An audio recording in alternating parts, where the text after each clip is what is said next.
আসিয়া আহা, আল্লাহর সামনে একবার মাথা নত করেছে, পৃথিবীর কোন শক্তির সামনে মাথা নত করে নাই। আসিয়া এবং ফেরাউনের ফিনান্স মিনিস্টার, অর্থমন্ত্রীর বিবি লুকিয়ে কালিমা পড়েছে, সাইয়েদনা মুসা আলাইহিস সালামের উপর ঈমান এনেছে। ফেরাউন শুনে দুইজনকে ডেকে নিয়ে আসলো।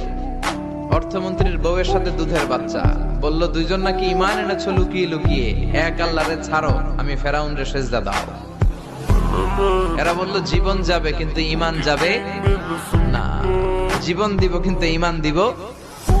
প্রথমে ধরলো অর্থমন্ত্রীর বউকে, তাড়াতাড়ি আমার পায়ে সেজদায় লুটিয়ে পড়ো। সে বলে না, জীবন যাবে ঈমান যাবে না।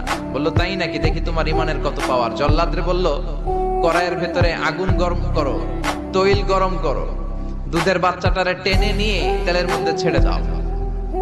কল্পনা করতে পারেন, দুধের বাচ্চাকে মায়ের বুক থেকে ছিনিয়ে নিয়ে তেলের মধ্যে ফালাচ্ছে, বাচ্চাটা রোস্ট হয়ে যাচ্ছে, আর বাচ্চাটা বড় মানুষের মতো মাকে বলছে, মা চিন্তার কারণ নাই, এটা উত্তপ্ত তেল নয়, এটা জান্নাতের বাগান।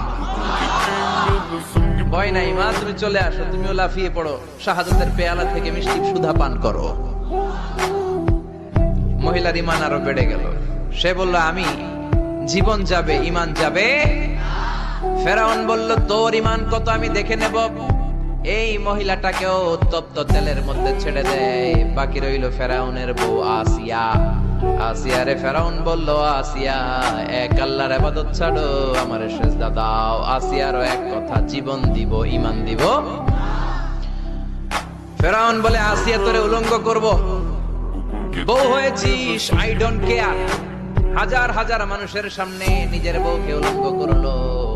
তক্তার মধ্যে উলঙ্গ বউকে শুইয়ে হাতের মধ্যে পেরেক ঢুকালো, পায়ের মধ্যে পেরেক ঢুকালো। এক একটা পেরেক ঢুকায় তক্তার মধ্যে ছিদ্র হয়ে ঢুকে আর ফিনকি দিয়ে রক্ত বের হয়। আসিয়া চিৎকার মারে। ফেরাউন বলে তাড়াতাড়ি আসিয়ারে তেলের মধ্যে ফেল। আল্লাহ বললেন জিব্রাইল যা, জান্নাতটা তুলে নিয়ে আসিয়ার চোখের সামনে ধর। আমার আসিয়া জান্নাত দেখে দেখে যেন আমার কাছে আসে।